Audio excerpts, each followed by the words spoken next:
Le royaume du divin fiat chez les créatures. Le livre du ciel. Tome 10. En me retrouvant dans mon état habituel, je recommandais à mon bienheureux Jésus les si nombreux besoins de l'Église. Il me dit: Ma fille, les œuvres les plus saintes accomplies avec des motifs humains sont comme ces récipients fêlés. Peu importe quelle liqueur on y déverse, petit à petit le liquide coule au sol. Lorsque quelqu'un va chercher ces récipients en temps de besoin, il les trouve vides. C'est pourquoi les enfants de mon Église sont réduits à un tel état. Parce que dans leurs opérations, tout se fait avec des motifs humains. Alors dans les moments de besoin, dans les dangers et dans les offrandes, ils se retrouvent vidés de la grâce. C'est pourquoi affaiblis, épuisés et presque aveuglés par l'esprit humain, ils se livrent aux excès. Oh! Comme les chefs de l'Église auraient dû être vigilants. Ne pas me laisser être la risée et l'objet des actions mesquines de ces gens.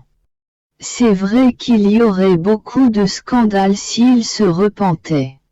Mais ce serait une moindre offense envers moi que tous ces sacrilèges qu'ils commettent. Ah! C'est trop dur pour moi de les tolérer. Prie ma fille, parce que beaucoup de choses tristes sont sur le point de sortir de l'intérieur des enfants de l'Église. Puis il disparut. Je pensais à mon bienheureux Jésus. Au moment où il portait la croix en route vers le calvaire. Spécialement au moment où il rencontre Véronique qui lui offre le linge pour essuyer son visage tout trempé de sang. J'ai dit à mon aimable Jésus: Mon amour, Jésus, cœur de mon cœur. Si Véronique t'a offert le linge, en vérité, moi je n'ai pas l'intention de t'offrir des linges pour essuyer ton sang. Je t'offre mon cœur, les continuels battements de mon cœur. Tout mon amour. Ma petite intelligence. Mon souffle. La circulation de mon sang. Mes mouvements et tout mon être. Pour essuyer ton sang. Et non seulement pour essuyer ton visage mais pour toute ta très sainte humanité. J'ai l'intention de me briser en autant de petits morceaux. Pour autant de blessures que tu portes. Pour autant de souffrances que tu endures. Pour autant d'amertume que tu éprouves. Pour autant de gouttes de sang que tu verses. Pour poser sur toutes tes souffrances. Sur un côté, je dépose mon amour. Sur un autre côté, un calmant. Sur un côté, un petit bain, sur un autre, une réparation. Sur un autre, une sympathie, sur un autre, une action de grâce, etc. Je ne veux pas qu'aucune particule de mon être, qu'aucune goutte de mon sang ne s'occupe pas de toi. Et Jésus, sais-tu la récompense que je veux? Je veux que tu imprimes, que tu places le sceau de ton image sur toutes les plus petites particules de mon être afin que te trouvant partout et en tout, je puisse multiplier mon amour. Je disais encore beaucoup d'autres bévues. Après avoir reçu la Sainte Communion et regardant en moi-même, j'ai vu Jésus à l'intérieur d'une flamme dans toutes les particules de mon être. Cette flamme disait, amour. Jésus me dit, voilà. J'ai rendu ma fille heureuse. En autant de manières que tu t'es donné à moi. Également et en triple, je t'ai fait cadeau de moi-même. Me retrouvant dans mon état habituel, je pensais à la vertu de pureté. Je voyais que je n'y portais pas beaucoup attention. J'étais ni en faveur, ni contre. Il me semble que cette question de la pureté ne me dérange pas et je n'y porte pas attention non plus. Alors je disais en moi-même. Je ne sais pas où je me situe par rapport à cette vertu mais je ne veux pas m'embarrasser. En toute chose, l'amour me suffit point. Jésus en continuant ma réflexion me dit. Ma fille. Astérisque d'une part l'amour. Renferme tout, enchaîne tout. Donne la vie à tout, triomphe sur tout. Embellit tout et enrichit tout. Astérisque d'autre part, la pureté se contente de ne pas poser d'acte, de ne pas porter de regard, de ne pas entretenir de pensée et de ne pas prononcer de paroles qui ne soient chastes. Elle tolère le restant. Avec ceci, l'âme n'acquiert rien de plus que la pureté naturelle. Point. D'autre part, l'amour est jaloux de tout, même de la pensée et du souffle. Même s'il était chaste. L'amour veut tout pour lui-même. Avec cela, il donne à l'âme. Non pas la pureté naturelle, mais la pureté divine.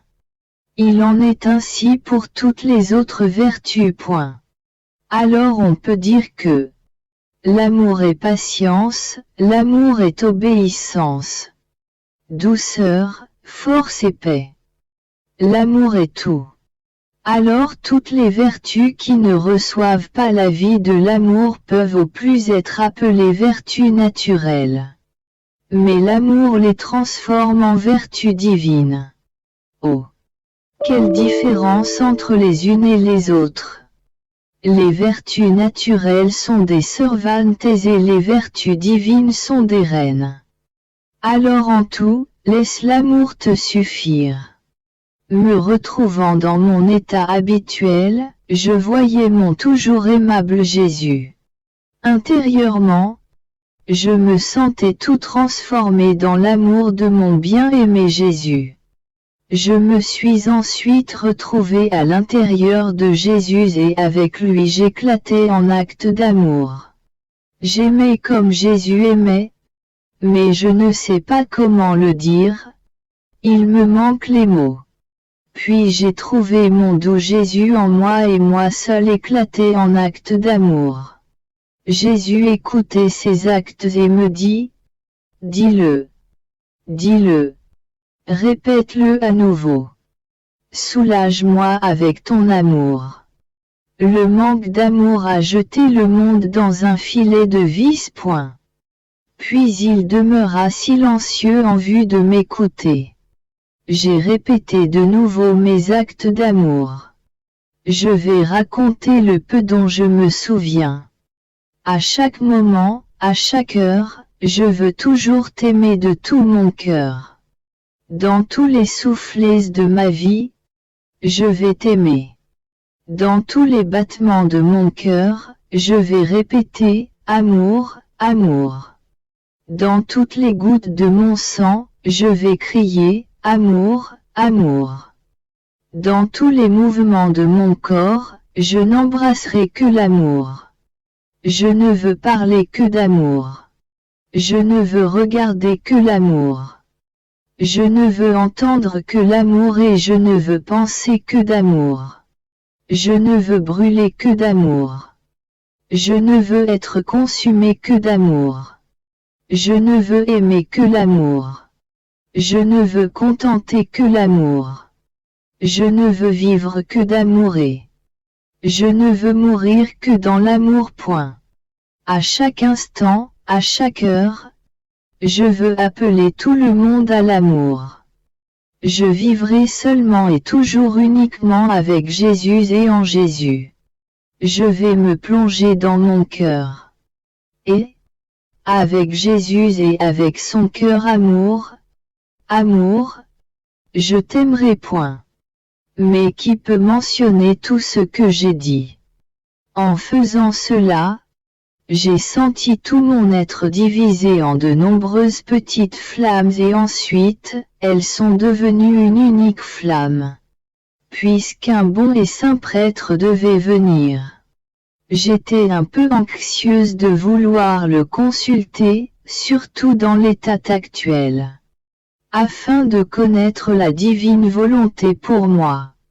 Or après que le prêtre soit venu 2 fois, j'ai vu que rien ne s'était réalisé de ce que je voulais. Ayant reçu la Sainte Communion et me trouvant tout affligée, je racontai à mon affectueux Jésus mon extrême affliction en lui disant: Ma vie, mon bien et mon tout, il est clair que toi seul es tout pour moi.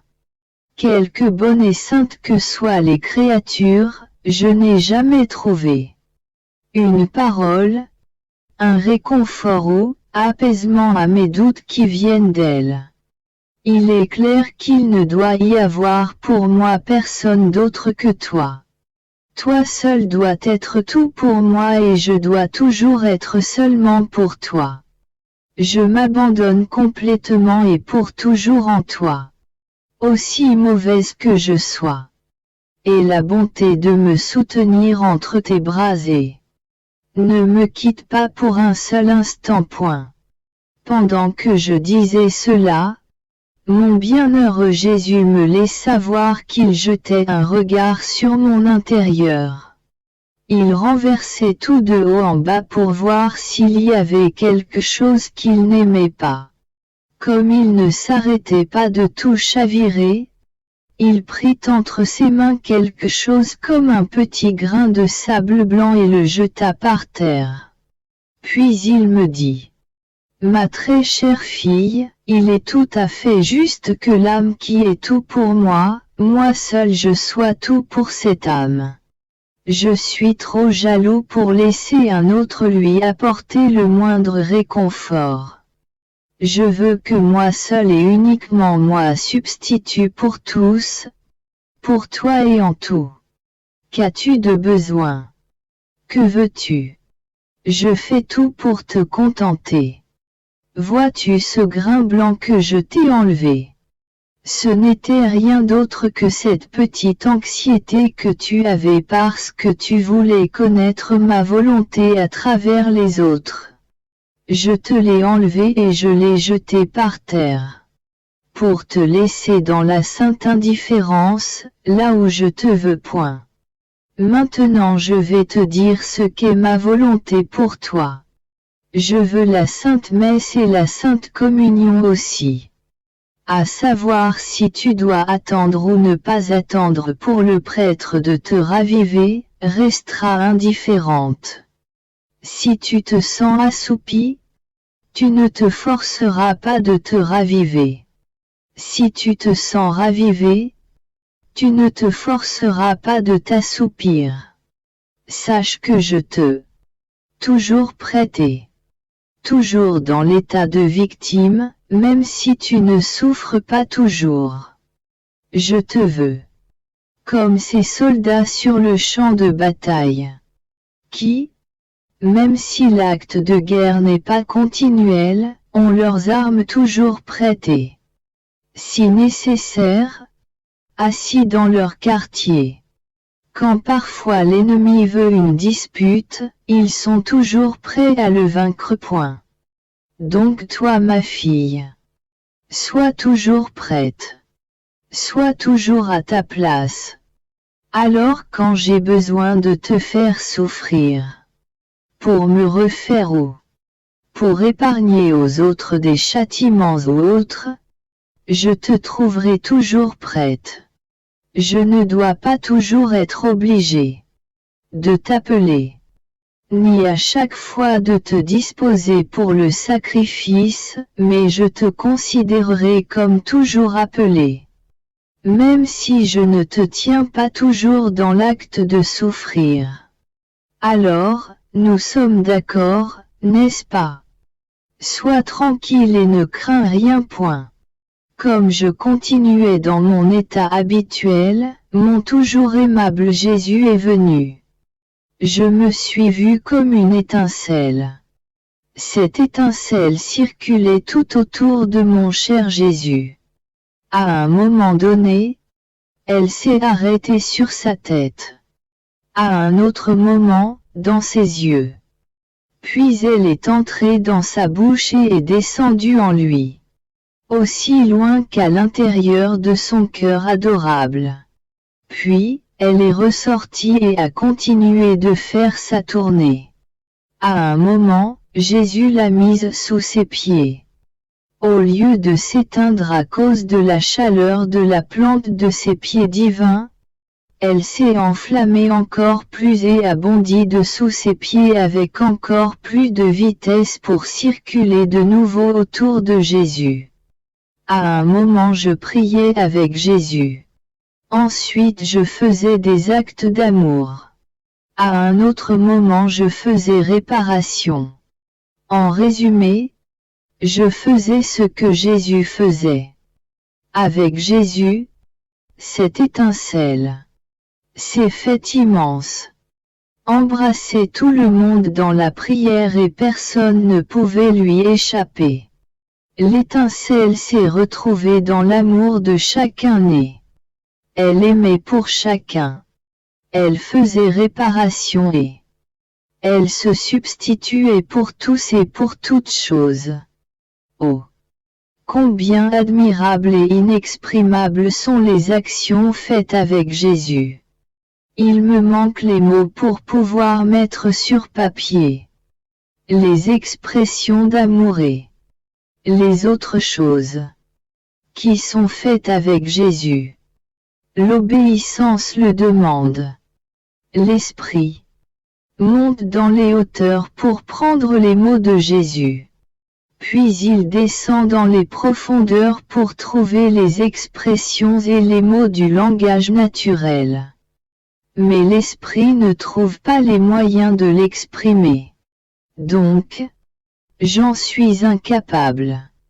Ensuite mon bien-aimé Jésus me dit, « Ma fille, tu es l'étincelle de Jésus. » L'étincelle peut être n'importe où. Elle peut pénétrer en toutes choses. Elle ne prend pas de place. Au plus, elle vit dans les hauteurs et voltiges.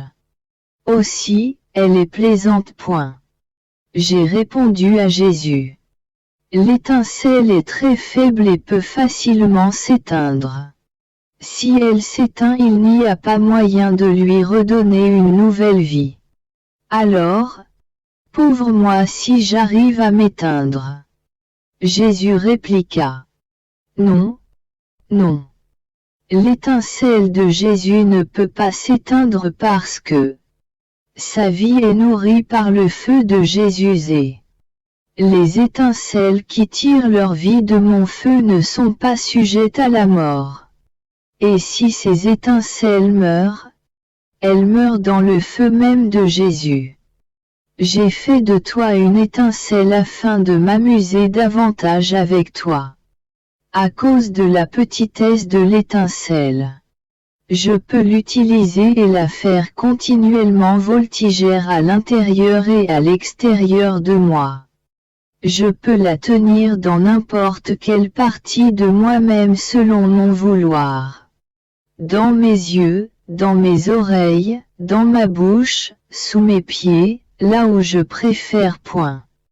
En continuant dans mon état habituel, j'ai vu dans mon esprit plusieurs prêtres et le bienheureux Jésus qui disait, afin de pouvoir accomplir de grandes choses pour Dieu, il est nécessaire de détruire son estime de soi, son respect humain et sa propre nature, pour vivre la vie divine et reconnaître uniquement l'estime de notre Seigneur et ce qui regarde son honneur et sa gloire.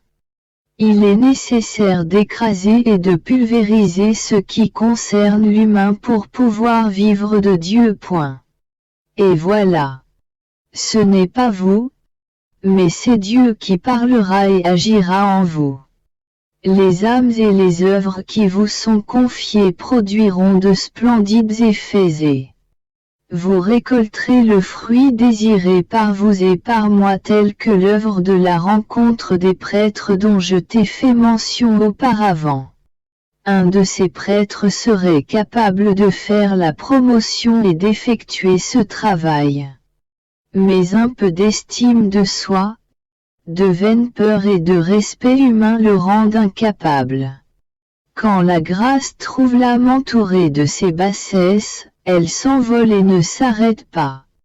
Le prêtre demeure un homme qui fait un travail d'homme et ses œuvres produisent des effets d'homme et non les effets que produisent les œuvres d'un prêtre qui est animé par l'Esprit de Jésus-Christ. Après avoir reçu la Sainte Communion, je priai le bon Jésus. Pour un prêtre qui voulait savoir si le Seigneur l'appelait à l'état religieux. Le bon Jésus me dit, « Ma fille, je l'appelle. » C'est lui qui est toujours indécis. Les âmes qui ne sont pas résolues ne sont bonnes à rien. C'est le contraire qui arrive lorsqu'une âme est décidée et résolue. Elle surmonte toutes les difficultés et les font fondre. Ceux qui sont responsables de créer des difficultés, voyant que l'âme est résolue, sont affaiblis et n'ont pas le courage de s'opposer à l'âme. Ce qui lie ce prêtre, c'est une petite attache. Je ne veux pas contaminer ma grâce dans des cœurs qui ne sont pas détachés de tout. S'il se détache de tout et de tous, alors ma grâce l'inondera davantage, il éprouvera la force nécessaire pour réaliser mon appel. Ce matin bienheureux Jésus s'est laissé voir tout petit mais si beau et si gracieux qu'il me ravit en un doux enchantement. Il était spécialement plus aimable parce qu'avec ses petites mains il prenait de petits clous et me clouait avec un art digne uniquement de mon toujours aimable Jésus. Ensuite il me combla de baisers et d'amour, ce que je lui ai rendu en retour. Je me suis retrouvé après cela dans la grotte de mon Jésus nouveau-né. Mon petit Jésus me dit: Ma fille bien-aimée, qui est venue me visiter dans la grotte de ma naissance. Seulement les bergers ont été mes premiers visiteurs. Ce sont les seuls qui se sont déplacés pour m'offrir des cadeaux et des choses bien à eux. Ils ont été les premiers à recevoir la connaissance de ma venue dans le monde. Par conséquent, ils ont été les premiers favorisés et comblés de ma grâce. C'est pourquoi je choisis toujours des gens pauvres, ignorants et simples sur lesquels je déverse une abondance de grâce. Je les choisis parce qu'ils sont toujours les plus disponibles. Ils sont ceux qui m'écoutent et qui croient en moi le plus facilement, sans faire autant de difficultés, sans faire autant de chicanes comme le font en contraste, les gens bien instruits. Puis ce sont les mages qui sont venus. Mais on n'a vu aucun prêtre, bien qu'il aurait dû être les premiers à venir me rendre hommage parce qu'ils connaissaient, plus que tous les autres, selon les Écritures qu'il étudiait, le temps et l'endroit de ma venue. Il était aussi plus facile pour eux de venir me visiter. Mais pas un seul, pas un ne s'est déplacé. Plutôt, alors qu'ils me montraient du doigt hommage, eux les prêtres n'ont pas bougé. Ils ne se sont pas donné la peine de faire un pas pour rechercher la trace de ma venue. Ce fut au moment de ma naissance une douleur très amère pour moi.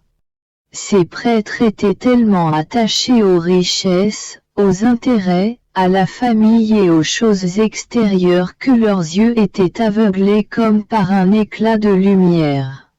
Ces attaches ont endurci leurs cœurs et rendu leurs esprits lourds face aux connaissances des choses sacro-saintes, des plus sûres vérités. Ils étaient tellement enfoncés dans les choses viles de ce monde qu'ils n'auraient jamais cru qu'un Dieu pouvait venir sur la terre dans une telle pauvreté et dans une si grande humiliation. Il en a été ainsi non seulement au moment de ma naissance, mais tout au cours de ma vie.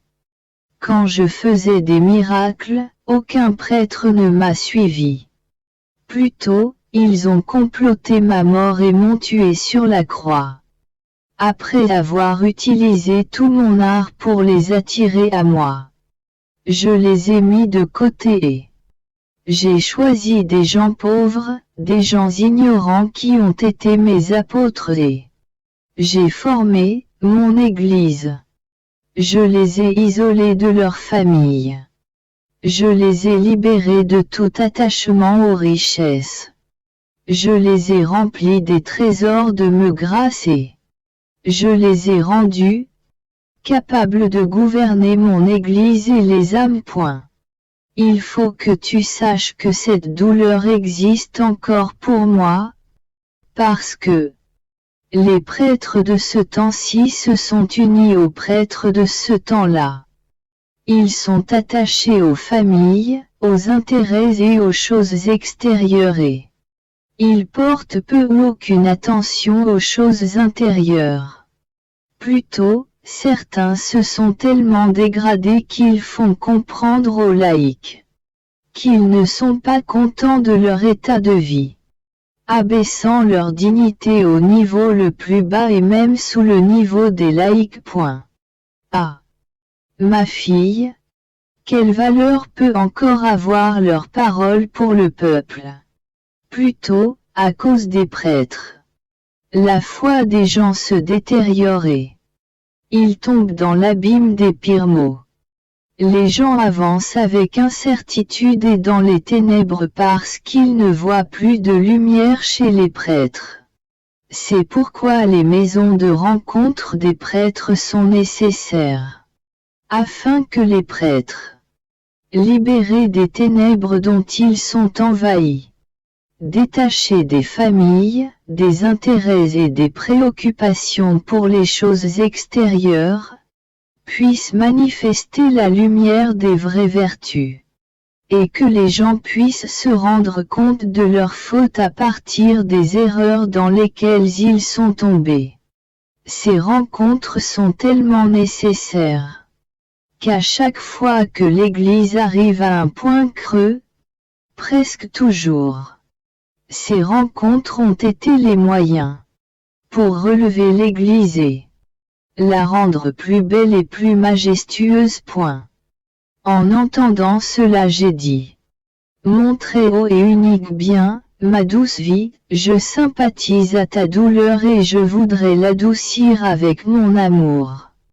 Mais tu sais très bien qui je suis, combien je suis pauvre, ignorante et maligne et que je suis également extrêmement prise par la passion de mon effacement. J'aimerais cela si je pouvais tellement me cacher en toi que plus personne ne pourrait croire que j'existe encore. À la place, tu veux que je parle de ces choses qui blessent tellement ton cœur bien-aimé, des choses qu'il est si nécessaire que ton Église connaisse. Ô mon Jésus, parle-moi d'amour. Va plutôt vers de bonnes et saintes âmes pour leur parler de ces choses qui sont si utiles pour ton Église. Mon bon Jésus continua de dire, ma fille, moi aussi j'aimais l'effacement. Mais chaque chose a son temps. Quand ce fut nécessaire pour l'honneur et la gloire du Père et pour le bien des âmes, je me suis révélé et j'ai vécu ma vie publique. C'est ainsi que je fais avec les âmes. Parfois, je les garde cachées. D'autres fois, je les manifeste. Tu dois être indifférente à tout, voulant uniquement ce que je veux. Plutôt, Je bénis ton cœur et ta bouche et je parlerai en toi avec ma propre bouche et avec ma propre douleur. Et ainsi il m'a béni et il est disparu. Maintenant, afin d'obéir, j'écris sur des choses passées. Je veux donner des explications sur ces rencontres de prêtres que mon bienheureux Jésus désire. Un saint prêtre est venu en novembre dernier et m'a demandé de demander à Jésus ce que Jésus attendait de lui. Mon toujours aimable Jésus m'a dit: la mission du prêtre choisi par moi sera élevée et sublime. Il s'agit de sauver pour moi la partie la plus noble et la plus sacrée que sont mes prêtres, qui, en ces temps, sont la risée du peuple. Les moyens les plus appropriés pour les sauver seraient de former ces maisons de rencontre de prêtres afin de les isoler de leur famille, parce que la famille tue le prêtre. Lui, le prêtre choisi par moi, doit promouvoir ce travail auprès des prêtres, les pousser et même les menacer. S'il sauve les prêtres pour moi, il a sauvé le peuple. Alors j'ai reçu 4 communications de Jésus au sujet de ces rencontres. Je les ai écrites et je les ai remises à ce prêtre. Alors je n'ai pas cru qu'il était nécessaire de les répéter dans mes écrits.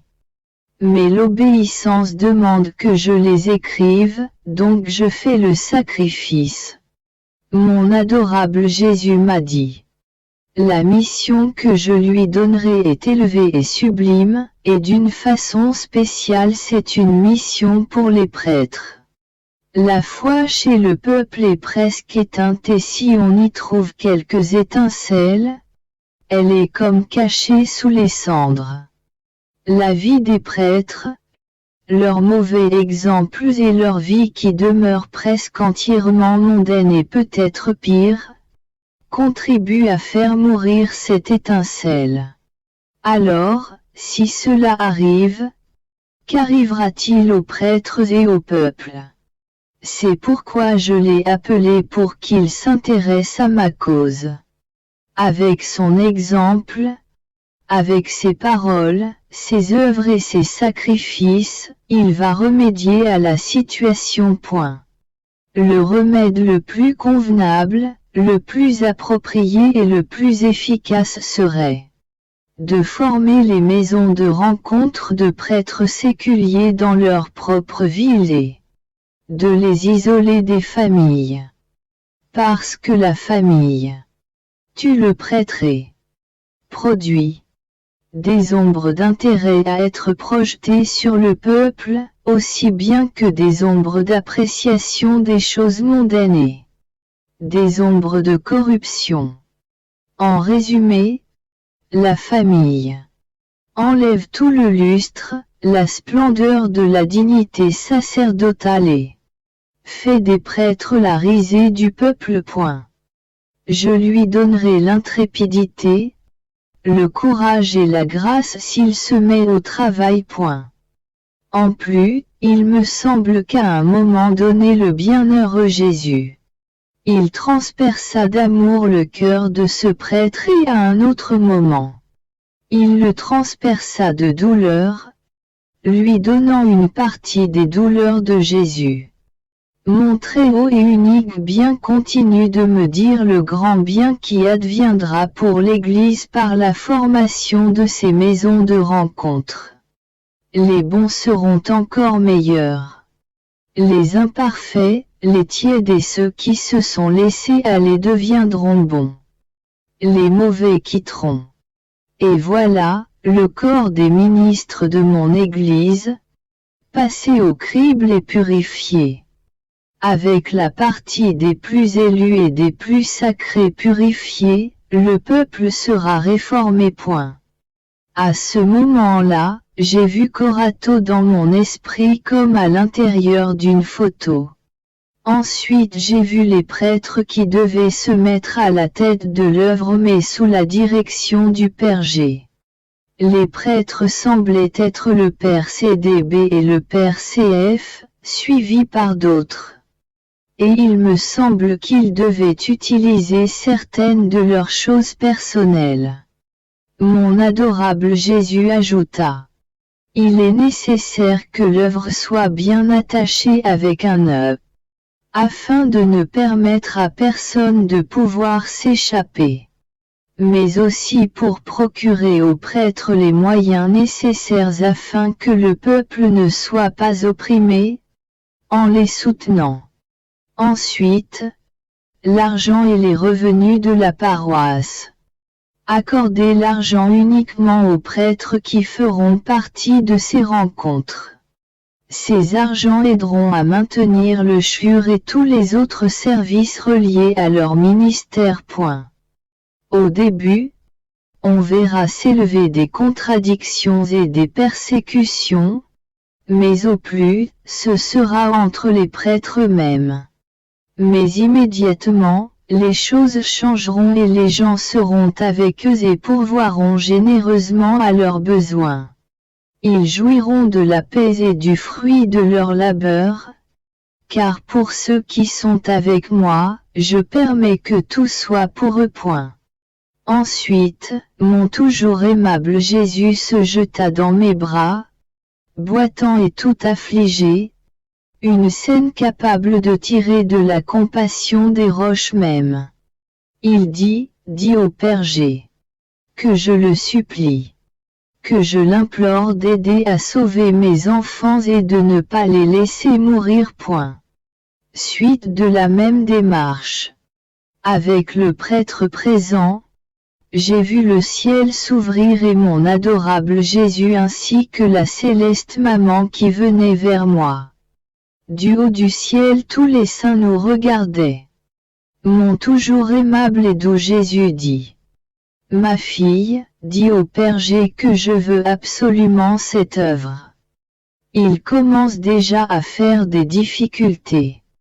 Dis-lui que rien d'autre n'est nécessaire sinon que d'avoir de l'intrépidité, du courage et aucun intérêt. Il est nécessaire de fermer les oreilles à tout ce qui est humain et de les ouvrir à tout ce qui est divin. Autrement, les difficultés humaines seront ce filet qui les enchevêtrera de façon qu'ils ne sauront pas s'en sortir. Je les châtierai en toute justice en faisant d'eux les torchons du peuple. Si au contraire ils promettent de se mettre au travail, je serai tout pour eux. Ils ne seront rien d'autre que les ombres qui suivront l'œuvre si désirée par moi. Non seulement cela, mais ils recevront un autre grand bienfait. Il est nécessaire pour l'Église d'être purifiée et lavée dans le sang parce que plusieurs se sont couverts de boue, au point de me donner la nausée. Là où ils seront purifiés par ce moyen, les maisons de rencontre, j'épargnerai le sang. Que pourrait-il vouloir de plus? Ensuite se retournant comme s'il regardait un prêtre en particulier, il ajouta. Je t'ai choisi pour être à la tête de cette œuvre parce que j'ai jeté en toi une graine de courage. Ceci est le don que je t'ai fait. Je ne veux pas que tu retiennes ce don inutilement. Jusqu'à présent, tu l'as gaspillé dans des choses frivoles, en sottises et en jeux de politique. Et ces choses ne t'ont payé en retour que par de l'amertume et en ne te donnant même pas la paix. Maintenant, ça suffit. Ça suffit. Mets-toi à mon travail. Utilise ce courage que je t'ai donné tout pour moi et je serai tout pour toi. Je te paierai en te donnant paix et grâce. Je te ferai acquérir l'estime pour laquelle tu as jeté l'hameçon jusqu'à ce jour sans rien attraper. Je ne te donnerai pas l'estime humaine, mais plutôt l'estime divine. Puis il dit au Père G. Mon fils, courage. Défends ma cause. Soutiens-la. Aide les prêtres que tu vois un peu disposés envers cette œuvre. Promets tout bien, en mon nom, à ceux qui se mettront à la tâche et menace ceux qui soulèvent contradictions et obstacles. Dis aux évêques et aux chefs que s'ils veulent sauver le troupeau, ceci est l'unique moyen. Dis-leur que c'est le devoir de l'évêque de sauver les pasteurs et les pasteurs le troupeau. Si les évêques ne mettent pas les pasteurs en sécurité, comment le troupeau pourrait-il jamais être sauvé? Ayant compris les difficultés qu'ont les prêtres de bien organiser les rencontres, je priais le bon Jésus que si les maisons étaient sa volonté, qu'il fasse fondre les obstacles qui empêchent un si grand bien. Mon adorable Jésus en venant m'a dit: Ma fille, tous les obstacles viennent du fait que chacun regarde les choses selon son point de vue et selon ses dispositions. Naturellement, 1000 pièges et obstacles se placent sur la piste pour entraver leurs pas. Mais s'ils regardent l'œuvre sous l'aspect de mon honneur et de ma gloire et comme l'unique bien pour leur âme et les âmes des autres, tous les pièges se briseront et les obstacles disparaîtront point. Et encore, s'ils se mettent au travail, je serai avec eux et je les protégerai tellement que si un prêtre veut opposer et entraver mon œuvre, je suis même disposé à prendre sa vie. Ensuite mon toujours aimable Jésus, tout affligé, ajouta: Ah, ma fille, que crois-tu être l'obstacle le plus insurmontable et le piège le plus solide? Seulement les intérêts. Les intérêts sont la mythe du prêtre qui fait de lui un bois pourri bon uniquement pour être brûlé en enfer. Les intérêts font des prêtres la risée du démon, la moquerie du peuple et l'idole de leur propre famille. C'est pourquoi le démon mettra beaucoup d'obstacles pour les empêcher de réaliser cette œuvre. Parce qu'il voit se déchirer le filet qui tenait les prêtres enchaînés et esclaves de sa domination. C'est pourquoi tu dois dire au Père G de donner du courage aux prêtres qu'il voit disposés et de ne pas les abandonner s'ils voient que l'œuvre n'avance pas. Autrement, ils vont seulement commencer à faire des plans et n'aboutiront à rien. Tu diras aussi au Père G de dire aux évêques de n'ordonner personne qui ne soit disposé à vivre isolé de sa famille. Également, dis au Père G que beaucoup riront de l'œuvre, le ridiculisant et le discréditant, mais il doit les ignorer. Toutes les souffrances pour ma cause seront douces. Me trouvant toujours dans mon état habituel, mon bienheureux Jésus est venu brièvement et m'a dit: Je priais mon toujours aimable Jésus de faire fondre les obstacles qui empêchaient ces rencontres et de nous manifester la manière et la meilleure façon qu'il veuille que ces rencontres se fassent. Ma fille, le point le plus important pour moi et auquel je tiens à cœur le plus est de détacher le plus parfaitement possible le prêtre de sa famille. Les prêtres doivent donner tout ce qu'ils possèdent à leur famille et garder pour eux-mêmes seulement les choses personnelles. Et puisqu'ils doivent être soutenus par l'Église, la justice demande que là d'où viennent les choses, c'est là où elles doivent retourner. Ça veut dire que tout ce que les prêtres peuvent posséder doit servir uniquement à leur entretien, à accroître les œuvres de ma gloire et au bien du peuple. Autrement je ne permettrai pas que le peuple soit généreux envers eux. Non seulement cela, mais s'ils se séparent physiquement de leur famille mais non de cœur, il y aura beaucoup de cupidité, à savoir qui peut faire un plus grand profit, et cela sera la cause de mauvaise humeur entre eux. Si l'on accorde à l'un plutôt qu'à un autre une tâche qui est plus profitable, lui permettant de donner davantage à sa famille, ils verront dans la pratique tout le mal que cela apportera en réfléchissant sur ce point qui est cher à mon cœur. Que de division, que de jalousie, que de rancune, etc. Je me contenterai que de l'adhésion de quelques prêtres plutôt que de détruire l'œuvre si désirée par moi. Ah, ma fille, que d'Omri se manifestera. Comme ils seront habiles à bien défendre, à soutenir et à excuser ce si grandement désiré idole des intérêts.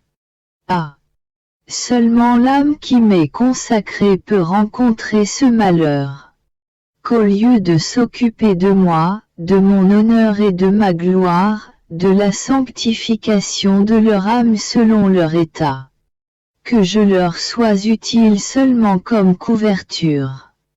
Leur but est de s'occuper de leur famille, de leurs neveux et de leurs nièces. Ah, il n'en est pas ainsi pour ceux qui se donnent au monde. Au contraire, ils essaient de marchander avec leur famille. Et s'ils ne peuvent pas réussir à leur prendre quelque chose, ils en arrivent à déposséder leurs propres parents.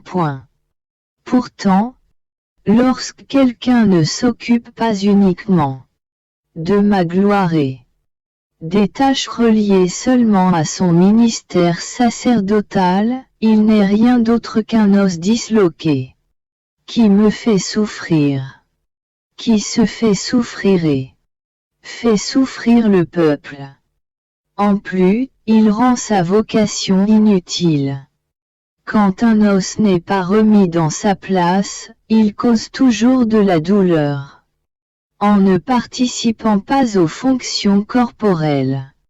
Avec le temps il se dessèche et il devient nécessaire de le détacher et de le rejeter autant à cause de son inutilité qu'à cause de la douleur qu'il donne aux autres membres. Ainsi les prêtres, lorsqu'ils ne s'occupent pas uniquement de moi, étant un os disloqué de mon corps, ils sèchent car ils ne participent pas au flux de ma grâce et je les soutiens. Mais si je me rends compte de leur endurcissement, je les rejette de moi. Et sais-tu où? Dans la partie la plus profonde de l'enfer. Puis il ajouta: écris.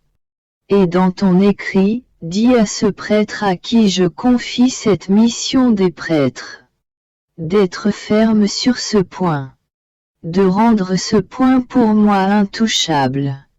Dis-lui aussi que je le veux sur la croix et toujours crucifié avec moi.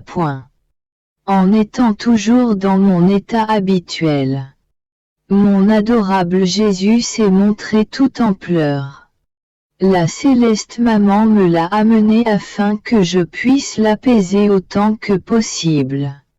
Alors je l'ai embrassé, je l'ai caressé et je l'ai serré tout contre moi en lui disant: qu'est-ce que tu veux de moi?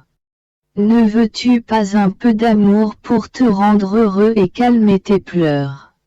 Ne m'as-tu pas dit toi-même en d'autres occasions que ton bonheur c'est mon amour?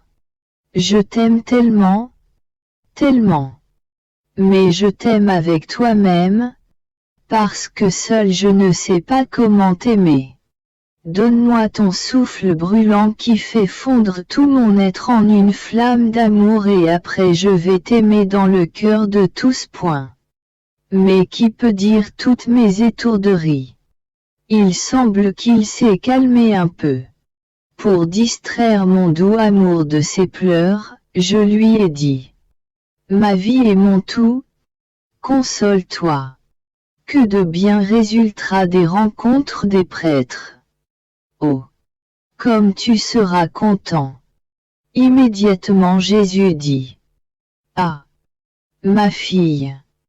Les intérêts sont le poison des prêtres. Les intérêts se sont tellement infiltrés chez les prêtres que cela a empoisonné leur cœur, leur sang et jusqu'à la moelle de leurs os. Oh! Comme le démon a su bien tresser, ayant trouvé leur volonté disponible à être tressée. Ma grâce a utilisé tous ces artifices pour former en eux des tresses d'amoureux, pour leur donner les antidotes nécessaires pour combattre les intérêts. Mais ne trouvant pas leur volonté disposée, ma grâce n'a pu tresser très peu ou rien de ce qui est divin. Alors le démon, sachant qu'il perd beaucoup en ne pouvant pas totalement empêcher ces maisons de rencontre de prêtres, se contente néanmoins de maintenir le filet qu'il a tressé avec le poison des intérêts. Oh! Tu pleurerais avec moi si tu voyais combien ils sont peu nombreux ceux qui sont disposés à s'isoler physiquement et de cœur de leur famille, et disposés à rejeter le poison des intérêts. Ne vois-tu pas comment ils se débattent entre eux à ce sujet? Comment ils demeurent agités? À quel point ils s'enflamment? Ils croient plutôt que c'est une absurdité, quelque chose qui ne convient pas à leur état. Pendant que Jésus disait cela, je voyais des prêtres qui eux étaient disposés. Comme ils étaient peu nombreux, Jésus est disparu et je me suis retrouvé avec moi-même, éprouvant de la répugnance à écrire ces choses qui concernent les prêtres et, en ayant fait le sacrifice à cause de l'obéissance qui le veut ainsi, mon bien-aimé Jésus est donc revenu ensuite. Il m'a donné un baiser pour me récompenser du sacrifice que j'ai fait. Il ajouta: ma fille bien-aimée, tu n'as pas tout dit au sujet des inconvénients qui surviendraient si un prêtre demeurait entravé à cause des liens avec sa famille. Les nombreuses vocations manquées pour lesquelles l'Église pleure amèrement en ces tristes temps. Certainement, on voit beaucoup de prêtres modestes, beaucoup de prêtres en manque de piété, de vraie piété, beaucoup qui s'adonnent au plaisir, à l'impureté, beaucoup d'autres qui considèrent que perdre son âme c'est rien, sans la moindre amertume, et les si nombreuses autres fautes qu'ils commettent. Ce sont des signes de vocation manquée.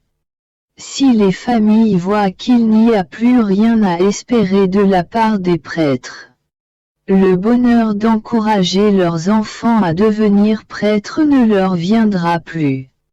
La pensée ne viendra pas chez les enfants ni d'enrichir, ni d'élever leur famille à travers le ministère des prêtres.